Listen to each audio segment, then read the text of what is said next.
नमस्कार दर्शकवृन्द, तपाईहरू देख्न सक्नुहुन्छ मेरो पछाडि शिक्षक आन्दोलन भइरहेछ। दृश्य हेर्दा त लोकदरी भइरहेको जस्तो देखिन्छ, तर विश्वास गर्नुहोस् यहाँ आन्दोलन नै भइरहेछ। आउनुहोस् अब हामी शिक्षकहरूसँग आन्दोलनको विषयमा केही चर्चा गरौँ। सर नमस्कार। नमस्कार नमस्कार। मलाई चिन्नु भयो? चिनिन त मैले। म नेपालको नम्बर 1 पत्रकार काजु अमला। काजु अमला? यो नाम त मैले पहिलोचोटि सुन्दैछु त हजुर। नो प्रब्लम सर, अब त सुन्नु भयो नि? हजुर हजुर, अब चाहिँ सुने। ल अब मलाई यो बताउनुहोस्, यहाँ आन्दोलन भइरहेछ कि लोकदोहोरी भइरहेछ? आन्दोलन भइरहेछ नि, देख्नु भएन? जबसम्म हाम्रो माग पुरा हुँदैन तबसम्म यो आन्दोलन भइरहन्छ। र जो हाम्रो आन्दोलनको बिचमा आउँछ नि, त्यसलाई साइडमा राखेर फेरि आन्दोलन गर्छौँ हामी। ए भनेपछि तपाईहरू तोडफोड गर्नुहुन्न? तोडफोडमा विश्वास गर्नुहुन्न तपाईहरू? हामी शिक्षक हो पत्रकारज्यू, शिक्षकको आन्दोलनमा तोडफोड हुँदैन। तोडफोड नभए नि नाचगान त भयङ्कर हुँदो रहेछ त सर। नाचगान त हामीले सरकार र जनताको ध्यान आकर्षण गर्नलाई मात्र गरेको हो, नत्र आफ्नो काम छोडेर सडकमा नाची हिँड्ने पागल हो हामी? खोइ अनुहार त त्यस्तै छ। के रे, के भन्नुभयो? केही होइन सर, तपाईहरूले एकदम राम्रो काम गरिरहनु भएको छ भनेको। अनि यो आन्दोलन चाहिँ किन भइरहेछ त सर? तपाईहरूको माग चाहिँ के हो नि? हाम्रो माग धेरै छ। बताउनुहोस् न त हामीलाई। 3 करोड नेपालीले हेरिरहेछन्। तपाईलाई कसरी थाहा भयो 3 करोडले नै हेरिरहेछन् भनेर? केही प्रुफ छ तपाईसँग? मेरो मतलब सारा देशले हेरिरहेछन्। बताउनुहोस्। देशले किन हेरेको त? देशवासीले चाहिँ हेर्नु पर्यो के? ए बाबा, देशवासीले नै हेरिरहेछन् के? तपाईँ मेरो दिमाग नचाट्नुहोस् त। तपाईँको दिमाग आइसक्रिम हो र चाट्नु? तपाईँ आन्दोलन गर्दा गर्दा बौलाउनु भएछ। एकछिन रेस्ट गर्नुहोस्, म उहाँलाई सोध्छु। सर तपाईँ बताउनुहोस् त, के हो तपाईँहरूको माग? मलाई त माग साग केही थाहा छैन पत्रकारज्यू, म त पढाउँदा दिक्क लागेर रमाइलो गर्न मात्र आएको।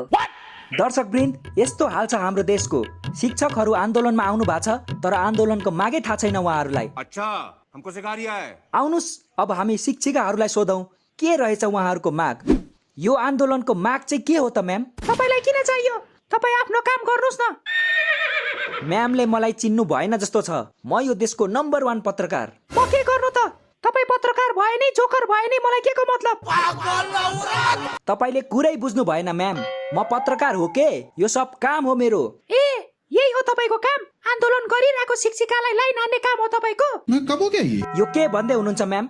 मैले कतिखेर लाइन हाने तपाईँलाई? अनि लाइन नहानेको भए किन बेला बेला आँखा झिम्काउनु भएको त? ए यो त मेरो ह्याबिट हो नि म्याम। त्यसो भए तपाईँको ह्याबिट सुधार्नुहोस्। कुन दिन चप्पलको छाप बस्ला गालामा। दर्शकवृन्द, देखिहाल्नुभयो तपाईँहरूले, हाम्रो शिक्षिकाहरू पनि आक्रोशमा हुनुहुन्छ। अब हामी अर्को शिक्षिकासँग कुरा गरौँ। म्याम उहाँले त केही बताउनु भएन, तपाईँ बताउन सक्नुहुन्छ मागको बारेमा?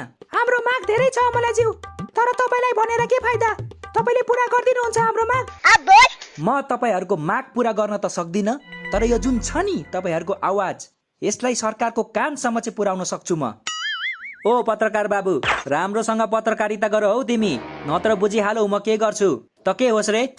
हाम्रो आवाज अलरेडी सरकारले सुनिसकेको छ, तिम्रो जरुरी छैन हामीलाई, बुझिहाल। तपाईँको यो जुन छ नि यो एटिट्युड, यसले तपाईँलाई एक दिन रोडमा ल्याउँछ, बुझ्नु भएको छ? रे बक्लोल, हामी अलरेडी रोडमा आइसकेका छु, यो भन्दा कति रोडमा ल्याउँछस् रे?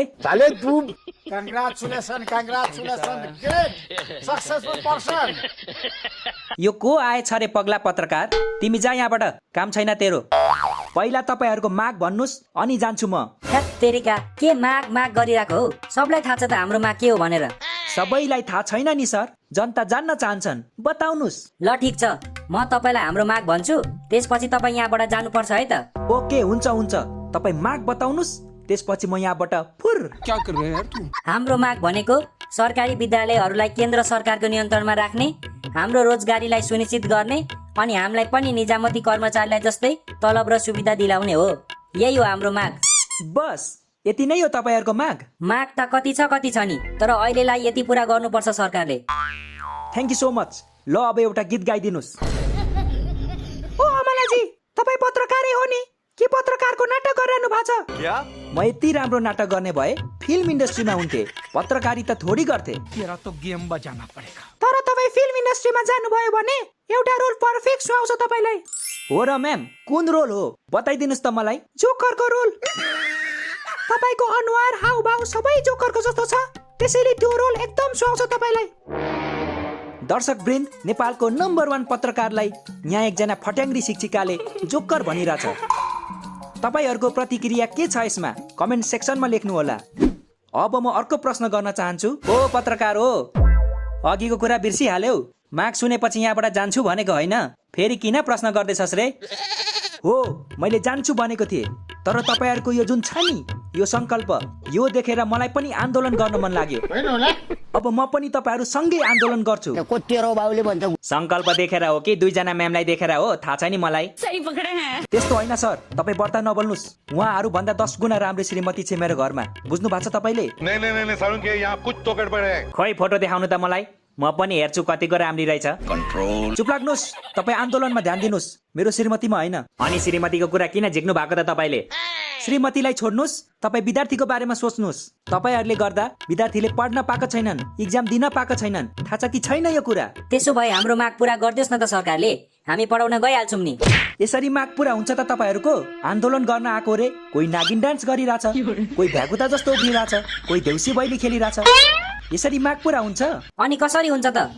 नारा लगाउनुहोस्, जुलुस उठाउनुहोस्, धर्नामा बस्नुहोस्, अनि पो पुरा हुन्छ त। रे बक्लोल पत्रकार, धर्नामा कति बस्नु रे? धर्नामा बस्दा बस्दा चाकमा 2टा पिलो आइसक्यो मेरो। अब त्यसको उपचार कसले गर्छ? तैले गर्छस् भनेपछि तपाईँलाई विद्यार्थीको भविष्य भन्दा आफ्नो पिलोको चिन्ता छ होइन त? दर्शक वृन्द, यो के हुँदैछ रे बक्लोल? बात बातमा दर्शकलाई किन बिचमा ल्याउँछस् रे? मसँग बात गर तिमी, मसँग। अब आएन लाइन पे। सर, अलि सभ्य भएर बोल्नुहोस् है तपाईँ। पत्रकारको इज्जत गर्न आउँदैन तपाईँलाई? एक हातले कहिले ताली बज्दैन, बुझिहाल तिमी। अच्छा, जसले मेरो इज्जत गर्दैन म त्यसको इज्जत किन गर्नु रे? पत्रकारज्यू, तपाईँको नाम काजु अमला चाहिँ कसले राखेको के? एकदम सुहाएको छ तपाईँलाई यो नाम। यो नाम मैले आफै राखेको हो सर। सानैदेखि म काजु र अमला अलिक बढी खान्थे, त्यसैले आफ्नो नामै काजु अमला राखिदिएको मैले। भनेपछि काजु र अमला तपाईँको फेभरेट हो? हजुर, एकदम फेभरेट। मलाई भात नभए हुन्छ, तर काजु र अमला चाहिँ डेली चाहिन्छ। अनि काजु र अमला मध्ये चाहिँ कुन फेभरेट हो नि तपाईँको? फेभरेट त दुईटै फेभरेट हो, तर काजु मेरो लागि अक्सिजन हो। काजु बिनाको जिन्दगी त म कल्पना नि गर्न सक्दिनँ। ल तपाईँको काजु तपाईँसँगै राख्नुहोस्, अनि यो भन्नुहोस्, हाम्रो आन्दोलन सफल हुन्छ कि हुन्न? के लाग्छ तपाईँलाई? किन हुन्न? अवश्य हुन्छ। अब त म पनि तपाईँहरूको साथमा छु। बहुत मनुष्य लग रहे हो, मत करो, रहने लो। तपाईँ भए नि नभए नि के फरक पर्छ र? फरक पर्छ म्याम, धेरै फरक पर्छ। म नेपालको नम्बर 1 पत्रकार हो। मेरो आवाज छ नि, मेरो आवाज सुनेर सबै नेताहरू थर्र काप्छन्। किन पत्रकारज्यू, सबै नेताहरूले तपाईँको ऋण खाएको छ कि क्या हो? के कुरा गर्नुहुन्छ सर? यो पगला पत्रकार आफै ऋणमा छ जस्तो देखिन्छ। नेताहरूलाई कसरी ऋण दिन्छ रे? सर, तपाईँ सीमा नाग्दै हुनुहुन्छ है, विचार गरेर बोल्नुहोस्। मैले सीमालाई नागे त तिमीलाई के भयो रे? सीमा तेरो बुढी हो। हेर्नुहोस् दर्शक वृन्द, कस्ता कस्ता साइकोहरू आएका छन् आन्दोलनमा। आफूलाई शिक्षक भन्छ, तर शिक्षकको एउटा नि गुण छैन यो मान्छेमा। तपाईँहरू किन झगडा गरिरह? आन्दोलन त मिलेर पो गर्नुपर्छ त। यसरी एक आपसमा झगडा गरेर हुन्छ? त्यही भन्या, आनन्दले नाच्न छोडेर झगडा गरी बस्छन्। अरे म्याम, तपाईँहरू 10-15 दिनदेखि नाचिरहनु भएको छ। तपाईँहरू नाचेको देखेर छ नि, त्यहाँ संसद भवनमा नेताहरू पनि नाचिरहेछन्। अब सबै नाचेपछि समस्याको हल चाहिँ कसले गर्छ?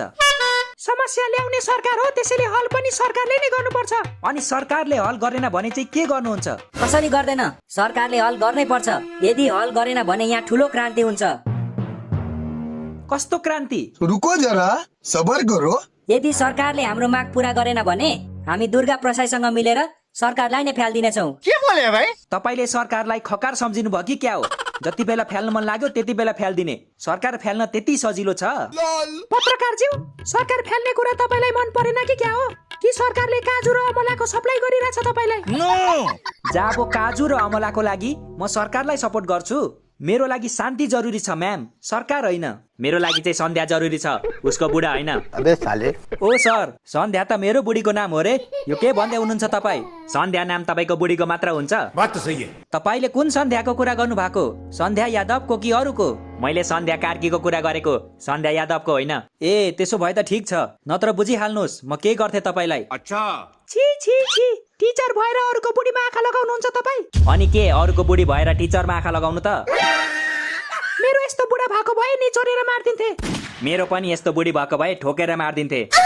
के ठोकेर सर बताउनुहोस् त मलाई ए रहा नहीं जाता। काँटी के काँटी काँटी ठोकेर मारिदिन्थे भनेको ए काटी पो त्यसो भए ठिक छ के को ठिक छ नि मलाई काटी ठोक्ने कुरा हुँदैछ तपाईँ चाहिँ ठिक छ नि भन्नुहुन्छ ए सरी ठिक छैन कहाँ त्यसरी काटी ठोक्न मिल्छ अरूलाई हाइट यो रोडमा उभिँदा उभिँदा अल्छी लागिसक्यो मलाई त एकदम सही भन्नुभयो तपाईँले ल त्यसो भए एउटा गीत गाइदिनुहोस् साँच्चै गाइदिउ खतरा गीत गाउँछु म हुन्छ गाउनुहोस् ल गाए है त मैले यस्तो दुश्मन तेरो बन्छु म यस्तो दुश्मन तेरो बन्छु म अब तू गया बेटा। स्वर त राम्रो छैन नि तपाईँको